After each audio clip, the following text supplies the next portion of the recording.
ભરૂચ જિલ્લામાં આ વખતે વાતાવરણમાં પલટો જોવા મળ્યો છે। છેલ્લા કેટલાક દિવસોમાં વાદળછાયા વાતાવરણ સાથે ઠંડા પવનો ફૂંકાવાના કારણે ખેડૂતોમાં ચિંતા મચી ગઈ છે। ભરૂચ જિલ્લામાં ઠંડા પવન અને વાદળો આગેવાની કરતા કેટલાક સ્થળોએ કમોસમી વરસાદ દેખાયો। આ અચાનક બદલાવના કારણે રવિ અને બાગાયતી પાકો પર બેહદ પ્રતિકૂળ અસર આવી રહી છે।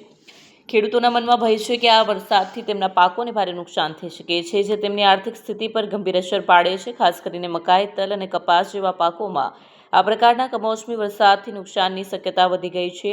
પાટણ અને અનાજના પાકો પણ આ અસરોમાંથી બચી શક્યા નથી। હજુ તો ખેડૂતો માટે સ્થિતિ દ્રષ્ટિએ અનિશ્ચિતતા છે। તે હજુ પણ આ વાતાવરણની અસર અંગે ચિંતિત છે।